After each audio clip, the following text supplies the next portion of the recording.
Okay, good morning, everybody. Talmud Torah is by Max and Brenda Lapkovsky in honor of Yitzchak Meir's upcoming bar mitzvah, and by Riva Mitzner in commemoration of the first yarzheit of her father, Schneck, Aryeh Ben Chaim, and Jack Bennett in honor of Sergeant Omer Taviv, who was killed in a Hamas anti-attack missile on the Gaza border on May 12th. Week of Learning is by Aaron and Alana Weinberg in honor of their daughters, Bas Mitzvah Adina Hinda. The Daf Yomi is sponsored by Matt Marks on the 1-year anniversary of moving to Baltimore and joining this fantastic Daf Yomi share. Look forward to meeting more of you in the upcoming year. Okay, we are in Tezvav Amud Beis, 4 lines down. The Mishnah told us yesterday that if a person used aruchos hamita, which is that he used the materials used to make a bed. So if he used that as schach, so the Gemara says, Leila sayeh leila Reb Ami bar Tivyumi, the Omer Reb Ami bar Tivyumi, sachacha bebloi kelim psula. The Reb Ami bar Tivyumi has a halacha that if a person used, we know that if a person used something which is a kli, is a utensil, that means it's able to be makabel tuma. So then, even though it grows from the ground, it's a problem. Right? To use it as schach, it needs to grow from the ground and not be able to be makabel tuma. So something which is a kli, a utensil which could be makabel tuma, a person could not use for a sukkah. Rav Ami bar Tivyumi said that if something used to be able to be makabel tuma, and then something happened to it, it broke, or something happened to it, which even though right now it can't be makabel tuma, but it used to be able to be makabel tuma, you're not allowed to use it. So that was his halacha. So the Gemara is saying that the Mishnah said the materials used to make up the bed frame, which means the wood used to make up the bed frame. So let's say almost like an upside down U. In other words, you have a platform with something that makes up the legs. The Mishnah said you're not allowed to use that. So that would be a raya to Riva Mitzner, mean that even though right now it's not a kli, because by itself, seemingly, it can't be used for anything productive, but since it came that it was attached to other materials which made up the whole bed frame, so it used to be a kli.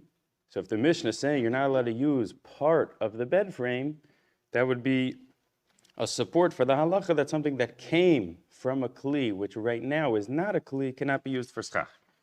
Gemara says, no, it's not a clear proof. Kedam Rav Chanan Amar Rebbe Barucha v'shtei kroim b'ktsara v'shtei kroim. Hachanami Barucha v'shtei kroim b'ktsara v'shtei kroim. No, you could say the case of the Mishnah. So I'm sorry, I made one mistake. Originally, we were understanding that it was just a piece of a bed. Let's just say one pole of a bed, which means right now it can't be used for something. Gemara is answering, no, that I could tell you that when the Mishnah said Aruchas Hamita, it meant a piece plus the 2 support beams, which we'll see in a second, that even though you would have thought that that's not a kli, that we really have an opinion in a Mishnah saying that that really could be used for something. So in other words, the Gemara's raya was assuming the case of the Mishnah is something which isn't a kli, so why can't you use it for schach?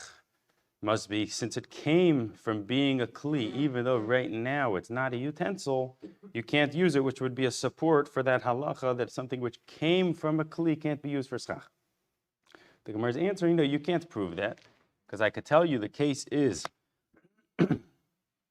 that the shape of the thing you're using for your schach is something which really even right now could be used for a kli. Really could be used for something, and therefore even right now it is mekabel tuma, and therefore it's not a raya, it's not a support for his halacha. So the Gemara says, Heichi itmer de Rav Chanan Amar Rebbe. So we were quoting this statement that Rav Chanan Amar Rebbe said. So where did he say that statement? It's not.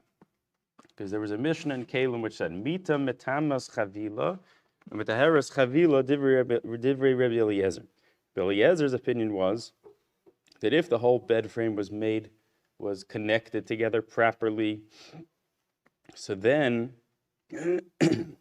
it's able to become tamei, because then it has the status of a kli. And with the haris chavila, And when you go and take it to the mikvah, you have to dip the entire thing in together to make it, if it's tummy, to make it tahor, because you deal with the whole thing as one big entity. But the Rabbanan disagreed, and they said that even if the whole bed frame is not together, it's in parts, it could still become tummy. Okay, so we seem to have a machlokas about this point. If you had a bed frame which was not all intact together, could it still become tummy? The first opinion, Rabbi Eliezer said, only if the entire bed frame is made up together, then it's defined as a kli, as a utensil, and therefore it could become tummy.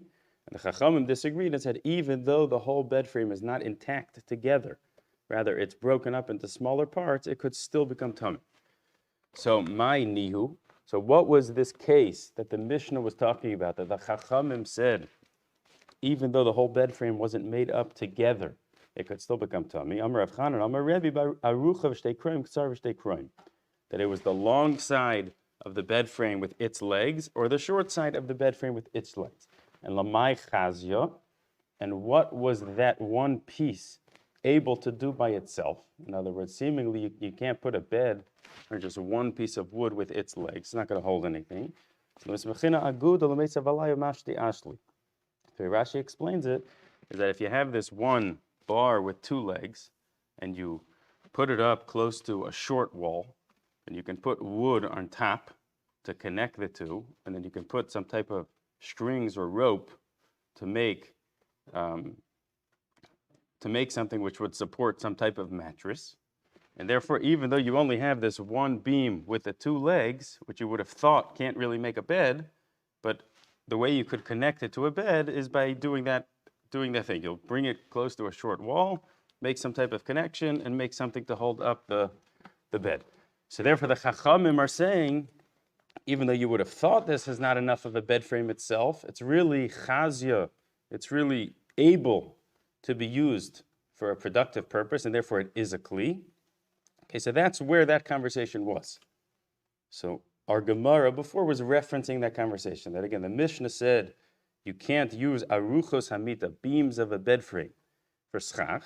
So we thought you can't use it even though right now it's not fit for anything, which would prove to us that something which came from a kli, even though it's not a kli today, still can't be used for schach. And the Gemara said, no, that I could tell you the cases like this case, which is something which, since you have the beam and the two legs, you really could use that together with a short wall to make a bed, and maybe that's why the Mishnah said you can't use it for schach. So it's no raya, it's no support for the halacha, which said, even though today it's not a kli, since it came from something which was a kli, you can't use it for schach. You can't prove that from the Mishnah, because the case of the Mishnah could be that today it's also a kli. Okay, Gufa, Amar Rav Ami bar Yumi. So Rav Ami bar Yumi said his halacha. So we were just discussing, can I prove his halacha from the Mishnah? So we said you can't prove it. But what was his halacha? He said, Succah bebloi kelim psula. That if a person used the worn out pieces of a kli, in other words, something which was a kli, which now is not fully intact, but the materials came from something which was a utensil, you're not allowed to use that for schach. My bloi kelim. What would be an example of what he's talking about? If you have like pieces of cloth which are less than 3 tvachim by 3 is it 3 tvachim or 3 etzbos? I believe it should be 3 etzbos. Somebody could correct me if I'm wrong. 3 etzbos. Okay, so 3 etzbos, which means 3 finger lengths. So if you have this material which is less than 3 by 3, a very small piece of cloth, which is not fitting for a well-off person or a poor person to use it. It's too small to be used. So if you have something like that, which right now is not a kli, but it came from something which was part of a bigger thing, which was part of a kli, so that would be an example of bloi kelim, something which came from a kli, which right now is not a kli, which you can still not use for schach. Tani Kavasa de Riva Mitzner, we have a brisa like his halacha, machzela shel shifa. if you have a mat made out of different types of material, shifa v'shalgemi, because a Rashi on one of them says one is a type of plant that is planted close to the sea. The parts which are left over, even though part was removed from them, and right now you're left with the materials which is less than the shear to be the kli, to be makabel tumah. So in other words, you had a mat which was big enough to be able to be makabel tumah, to become tummy. And then part of the mat got cut off. So now you're left with a piece of a mat which is not big enough to be called usable to today be able to be makabel tumah. Still, the Brisa said, even though today it's not a kli, ein mesachin bahen, you're still not allowed to use that for schach. So which is a raya, it's a support for his halacha that something which came from being a kli, even though today it's not a kli, you still can't use that for schach. And if you had a mat made out of reeds, if it's a big mat, you could use it for schach. If it's a small mat, you can't use it for schach. So this is really going to be Gemara's later. But the reason for a big mat, you could use it for schach, is because this Tana holds that when the big ones were made, they were normally made not for lying down. It was made for schach, and therefore it's not a kli. What would make it a kli is if a person used it as some type of bed or a place to lie on. But since he holds that when they made the big ones, they made it to put it on their sukkah like a schach mat, therefore it's not makabel tumah, and a person could use it. But a small one which was made for people lying down, therefore it's defined as a kli. And since it's defined as a kli, you can't use it for schach. Rabbi Eliezer said no, even the big ones are made for lying down, and therefore it is a kli, and therefore even the big ones you can't use for schach.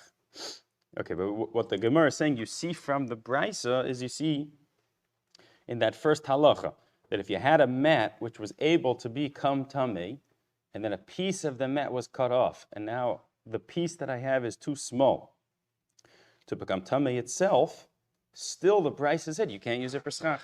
So that's a clear proof for his halacha, which said, even though today it's not a kli, but if the source of the materials was from something which was a kli, then you cannot use it for schach.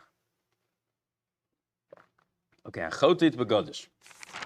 Okay, so we talked yesterday, the Mishnah said that if a person had his heap of straw or something, which was a big bundle put on the ground, and he went and he dug out from the bottom, which created a space, ultimately of 10 tefachim. In other words, he made the amount necessary for a sukkah.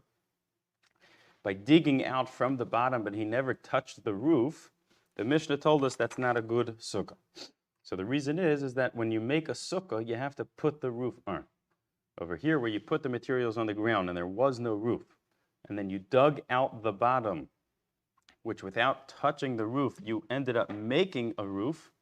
You made a roof by digging out the bottom, the floor, instead of actually putting on the roof. The Mishnah says that's not a good sukkah. The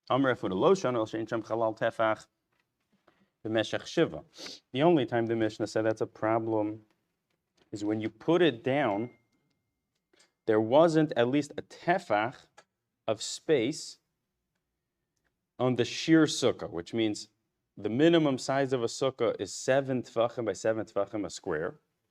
So Rav Huna is saying the only time the Mishnah said it's a problem is that there wasn't even a tefach of airspace in this bundle, the size of a minimum size sukkah, which is 7 by 7. But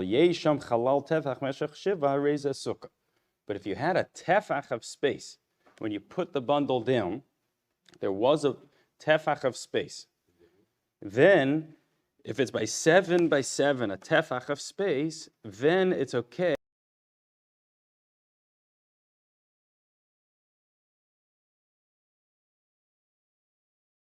Right? We know the minimum size sukkah is it needs to be 10 tefachim high. So why would it be that if it was originally one tefach of space, even though I never touched the roof. I just dug out the other 9. Why would it be that's okay? So from this Gemara, you seem to see that the definition of something being called schach doesn't have to do with it covering 10 tefachim of open space. The definition of being called schach is it needs to cover at least 1 tefach of open airspace. That's called, it's being mesachech over a place. It's providing shade for that place. Even though your sukkah would not be kosher if you left it like that, but that's called when I put down my heap and there was a 1 tefach space which the next layer was covering, that's called I put down schach. I put down schach on a sukkah which happens to not be kosher today. Then what did I do? I dug out the other 9, which made my sukkah kosher. But that's still called, when I put down that heap initially with the 1 tefach space, that's called I was mesachech. I put down kosher materials for a sukkah, which was covering some level of open space. Then I dug out the rest. The Mishnah is saying that's okay. Tosfos here points out an interesting thing, that in the Gemara Daf Yud, you had a Gemara about 2 sukkahs on top of each other. So over there was a whole disagreement about how big, about what was the height of the upper sukkah. Okay, so there's a 3-way disagreement over there. One of the opinions was Rav Huna, who over there said 1 tefach. So Tosfos says he's not sure if the 2 things are connected. In other words, the opinions over there who disagreed and said the upper sukkah will only create a problem if it's more than a tefach, would they also disagree over here and say that when you initially put that bundle down, it needed to be covering more than 1 tefach of space? Or does everybody agree over here? Is there 2 different conversations? One conversation is 1 sukkah on top of a second sukkah, and over here it's a different conversation, where here there's only 1 sukkah. Maybe everybody agrees in defining what's called making schach, you only need 1 tefach. And in that Gemara, where it's the question of 1 sukkah nullifying the other sukkah, maybe that's where you have a 3-way disagreement about what is the height of the upper sukkah to passel the bottom sukkah. We have a brisa which says that if a person digs out the bottom without affecting the roof, he digs out the bottom, which makes a space that now he has a roof, harei ze sukkah. The brisa says it's a good sukkah. What do you mean? Vanan tanan ein a sukkah. But the Mishnah says it's not a good sukkah. So what's the brisa talking about? Elav shma mino k'de Rav Huna shma mino. Where it says Rav Huna would be the answer to this question. The Mishnah was talking if when you put down that bundle, there was no space, and therefore when you put it down, it wasn't called schach. If by digging out the bottom, you turned it into schach, that's a problem. The brisa, which said it's okay, is talking in a case where when you put it down, there was already a tefach of space, so it was called schach. But there's just a problem that even though it's called schach, your sukkah is not big enough, so you dig out the bottom. Once you made your sukkah 10 tefachim high, so then it's a kosher sukkah. Ika de Ramula Mirma, some had this conversation presented a little differently. Some had it as the following. The Mishnah says digging out the bottom is not a good sukkah. Vatanya harezu sukkah, but the Brisa said it is a good sukkah. Amar Afuna lo kasha. Kan sheisham chalal tefach meshach shiva, kan sheisham chalal tefach meshach shiva. Funa said, no, the Mishnah is talking if there wasn't a tefach of space when you put it down. The Brisa is talking where there was. So in other words, the first version was Rav Huna talking on the Mishnah, saying the Mishnah is only true if when you put it down there wasn't a tefach of space. Then the Gemara followed up and said, this will answer a question we had. Because we had a contradiction between the Mishnah and the Brisa.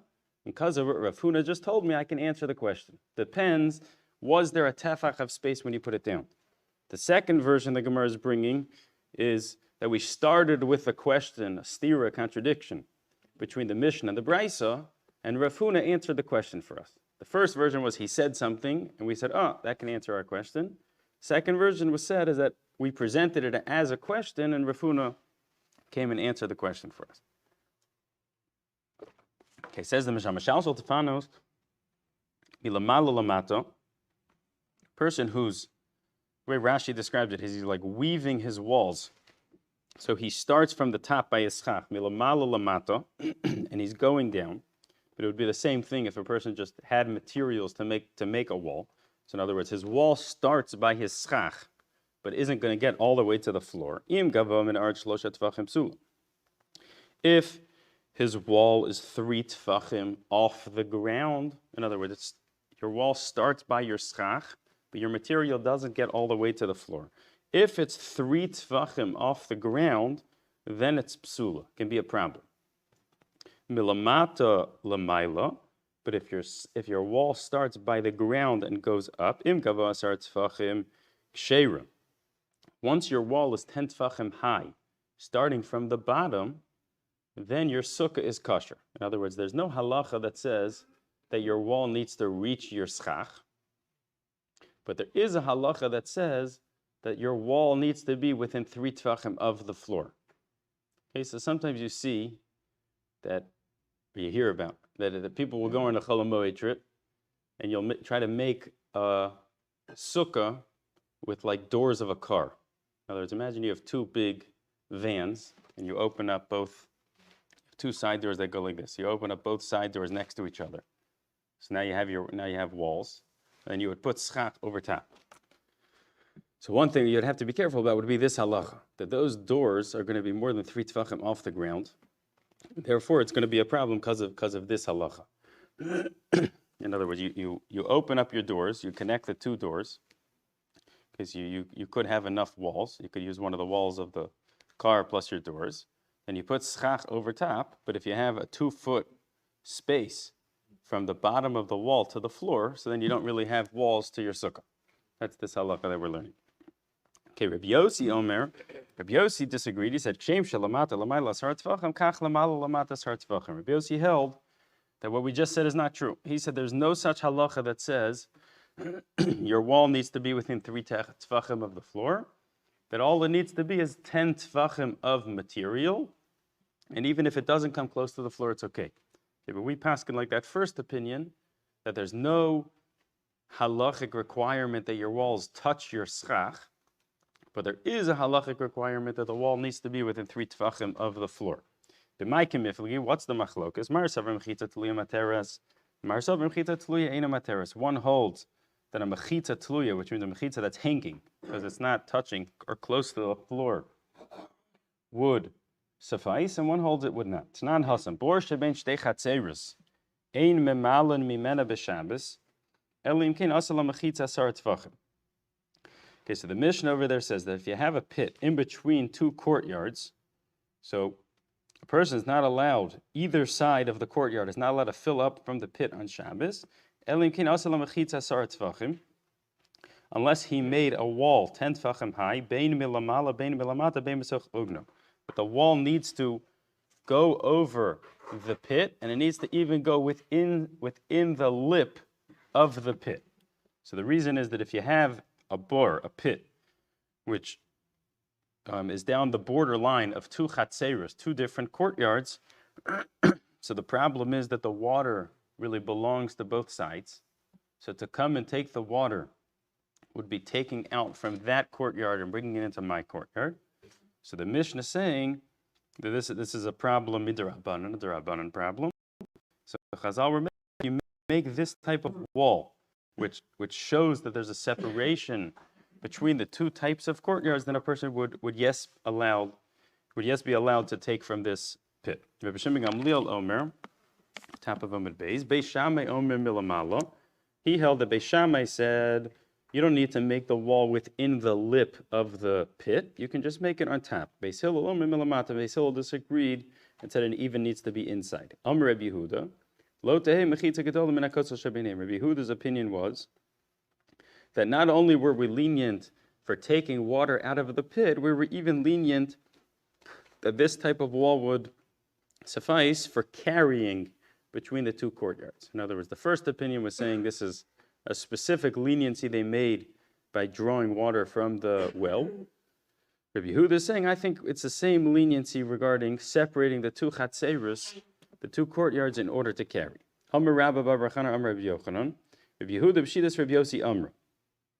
So we had Rabbi Yossi in the Mishnah. We had a disagreement in the Mishnah. The Tanakama held, the Rabbanan held, that a wall needs to be within 3 tefachim of the floor.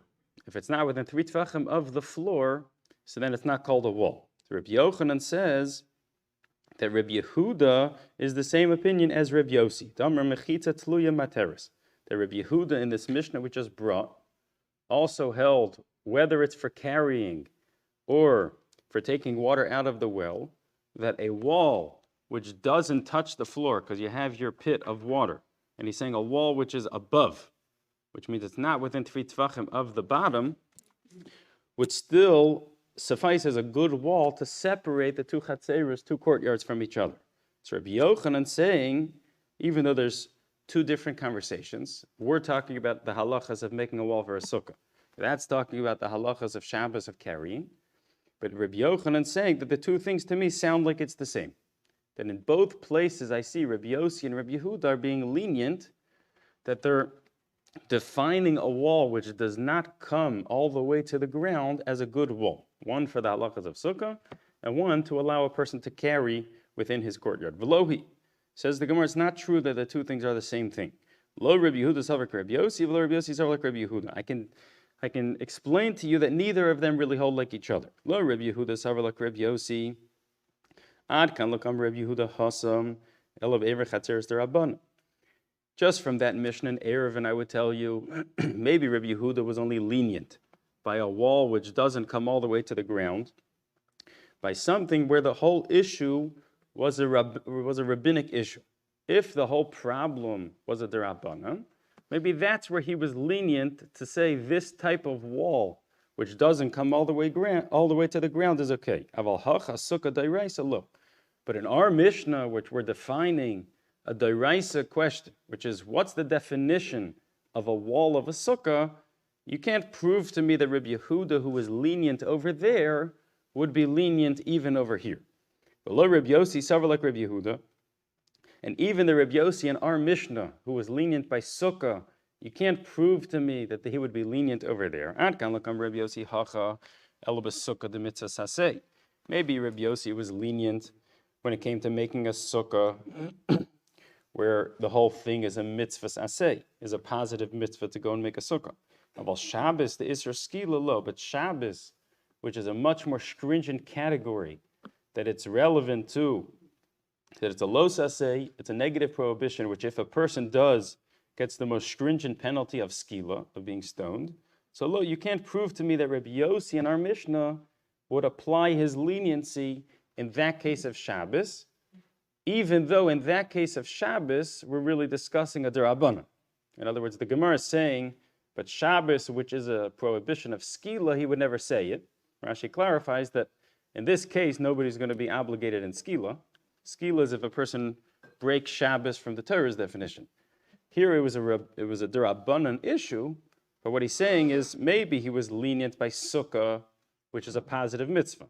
Shabbos, which in general is a very, very stringent category, so maybe even a derabbanan of Shabbos, they dealt with more stringently, and therefore you can't prove to me that Rabbi Yossi would be lenient by that case in the Mishnah in Erevin. Okay, so we had Rabbi Yochanan saying the 2 places you find Rabbi Yehuda and Rabbi Yossi being lenient by that wall that doesn't come all the way to the ground is the same opinion, to which the Gemara is responding that no. Could be there's more reason to be lenient by sukkah, because the whole thing is a positive mitzvah as opposed to Shabbos, which in general is an Isra skila. And it could be the opposite. It could be there's more reason to be lenient over there because the whole thing is a derabbanan, as opposed to our Mishnah, which is really a dairaisa, trying to define the Torah's definition of what makes the wall of a sukkah. It says Gemara, Vim Tomer Ma'aseh Shenaseh B'Tzipor Al Pi Mi Naseh. There was a story in the town of Tzipori, which we'll see what the story was in a second. So according to who were they lenient? Lo Al Pi Rabbi Yossi, Al Pi Rabbi Shmuel Rabbi Yossi. So it has to be that they weren't lenient like the halacha of Rabbi Yossi. They were really relying on the opinion of Rabbi Shmuel Rabbi Yossi. So let's see a little more, and then we'll come back. My Maisa. What was the story that happened in Tzipori?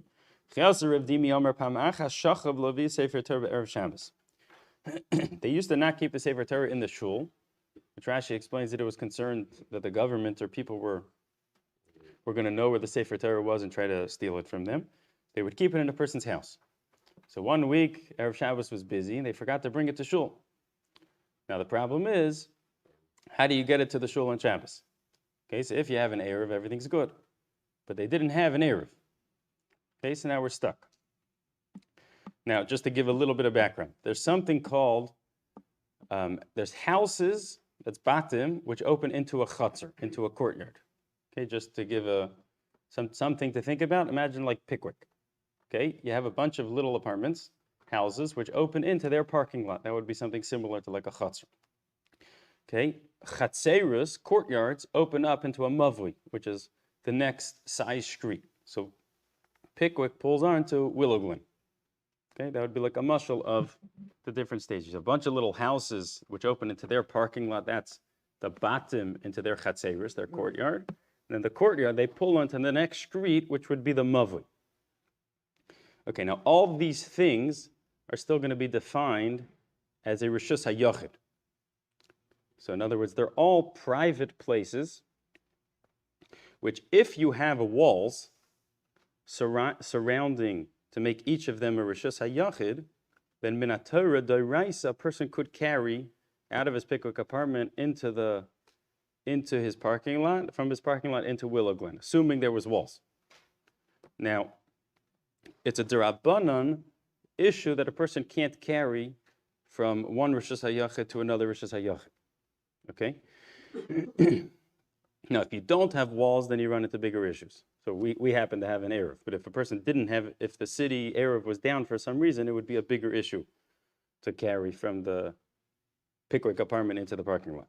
Okay, but if you have mechitzas, so then everything's defined as a reshus hayachid. So the only problem is there's a d'Rabbanan issue that to carry from one reshus hayachid, one private place to another, you have to make an Erev. Okay, so you can make an Erev chatzerus, which means all the people in the courtyard would join together to make it that this courtyard now belongs to all of us, which would allow us to carry from our houses into our courtyard. Okay, so there was one time, Rashi has two different ways of saying the story, but either one is basically the same thing. Let's say somebody in a Pickwick apartment had the Sefer Torah. On the other side of the street, that's where the shul was. One of the buildings across the street in the parking lot was the shul. So we needed to get the Sefer Torah from this side of the parking lot in our apartments to across the street. Now the problem was there's all these other apartments which open up into the same chutzner, and we didn't make an Erev chatzerus, which means there's a d'Rabbanan issue that we can't carry into the parking lot to get the Sefer Torah out of my house to the parking lot into the shul. So l'macher pirsus sadinin al gabi amudim. So what did they do? They brought some type of cloth and they put it on top of pillars. Ve'viu Sefer Torah v'karubo, and they brought the Sefer Torah to read it. I'll clarify in 1 second. Pirsus al kadaitach mechenevim b'Shabbos. First, the Gemara brought it as saying they went and they carried new materials. Asked the Gemara, how could they carry new materials from outside? You're not allowed to carry on Shabbos. No, elamatzu sadinin pirsus al gabi amudim. No, they found that there was these cloths on pillars that were already there. They spread them out to accomplish what they were trying to accomplish. Now, what were they trying to accomplish? Rashi explains that they blocked off all the other apartments. So they basically isolated the only things which were open to this chutzner, this courtyard, was my house and the shul. We isolated all the other houses off by pulling over this curtain. So what did that do? That isolated all the other houses out of this courtyard, which made the only things in the courtyard is my house and the shul, which allowed me to carry from my house to the shul. What the Gemara is bringing is from there, you see that you can rely, they use the curtain, which is the type of a mechitza, which could technically reach the ground. But what's the problem with a mechitza that doesn't reach the ground? It's a mechitza which if an animal could very easily go in and out, it's not defined as a mechitza. So if you have a cloth, which is just hanging by something, and you pull it across, even if it's technically touching the ground, it's the same problem. So if they relied on that to carry on Shabbos in this D'Rabbanan case, they were holding that a mechitza tluya, mechitza, which is not strong, it's not attached to the ground, is okay. So we see from this story in Sipori that they that they seem to hold that that was okay. So what the Gemara was clarifying before is, if you tell me Reb Yossi was the opinion in our Mishnah by Succah, who said that a mechitza tluya, mechitza which doesn't reach the ground, an animal could get in, is okay. If you tell me Reb Yossi wouldn't agree to it when it comes to carrying on Shabbos, which was what the Gemara was saying before, so then this story which happened at Tzipori, the town of Tzipori, which was where Reb Yossi lived, and they were lenient, can't be because Reb Yossi paskined it's okay, because the Gemara was suggesting that Reb Yossi would have never said it's okay by Shabbos. Maybe he only said it's okay by Sukkah. So this story which we know happened in the town of Reb Yossi, it has to be that it wasn't because of Reb Yossi's psak that it was okay, because the Gemara was saying maybe Reb Yossi would never say it's okay by Shabbos. Maybe he was only lenient by Sukkah. So it has to be that that story really was according to Rabbi Shmuel Reb Yossi, which is a different person who was lenient, like the opinion of Reb Yehuda, that even regarding Hilchas Shabbos, a person could rely on that type of mechitza, which is a mechitza tluya, which is not firm against the ground. Okay, says the Gemara, Amar Rav Chisda, Amar Avimi. Machzelas arba umashehu materes besukkah mishum dofen. Now, what's the minimal amount of material a person could use to make the wall of a sukkah? You can take a material which is a little bit more than 4 tfachim, and we're talking the minimum size sukkah. So your schach is at 10 tfachim. Okay, we're talking very short. You took material which is 4.5, and you placed it less than 3 tfachim off the ground, and it's less than 3 tfachim from the roof. Says the Gemara, Heichi Avid, where'd you put it? Talila be'emta pachas mishlosha lamata, pachas mishlosha lamala, less than 3 to your schach, less than 3 to the ground. Kal pachas mishlosha kalavadami. And since it's less than 3 tfachim, both directions, so you can say lavid both ways.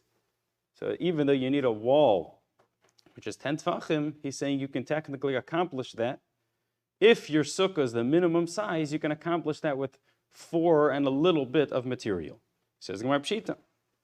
Well, what are you coming to teach me? Why would I have thought that that's a problem? He's coming to teach you, even though you're doing lavud twice, still the halacha l'Moshe Messina allows for a double lavud to create a wall of 10 tefach. Challenges the Gemara Meisvei. Machzelas shiva umashehu materes besukkah mishum dofen. The Brisa says that if you use a material of 7 and a little bit, that can create a wall of a sukkah. So what the Gemara is challenging is it would sound like the Brisa is disagreeing with you. The Brisa, which was saying the minimum amount of material you could use for a sukkah, and it said 7 and a little bit. So it sounded like the Brisa was saying you can't say love it twice. That's why you need 7 and a little bit. Because if you're right, so then why would the Brisa say 7.5? It really should have said 4.5, 4 and a little bit. My answer is no. Kitan Yahi B'Sukkah Gedola. Now he'll tell you the Brisa was talking about a sukkah which was not the minimum size sukkah. So let's say any of our sukkahs, your schach is 8 feet high. So what's the minimum amount of material that a person could use in that type of sukkah to make a wall 10 tefachim high? That the Brisa is saying 7 and a little bit. Take 7 and a little bit and you put it close to the ground. So you'll say 1 lavud, which will get it up to 10 tefachim, and then you're good. The reason if you would take 4 and a little bit in that case and put it close to the ground, so you'll say 1 lavud down, which will make you have 7 and a little bit tefachim, but you can't say lavud up because it's much more than 3 tefachim up to your schach. So in other words, his halacha was saying if it's a minimum size sukkah, you can say lavud twice, and you can really use 4 tefachim and a little bit to make it less than 3 both directions to be good. The Brisa was talking if it's a bigger sukkah, and therefore the Brisa needed more material, needed 7 and a little bit. My kamash malon. And what's the Brisa coming to teach me? In other words, what the Gemara is asking is that if the case is it's a big sukkah and you're using 7 tfachim and a little bit, and you're putting it close to the ground, so the brisa seemingly is not really teaching me anything. All it's teaching me is you can say lavud to make a wall of 10 tfachim. So what would the brisa be coming to teach me that I wouldn't have known myself?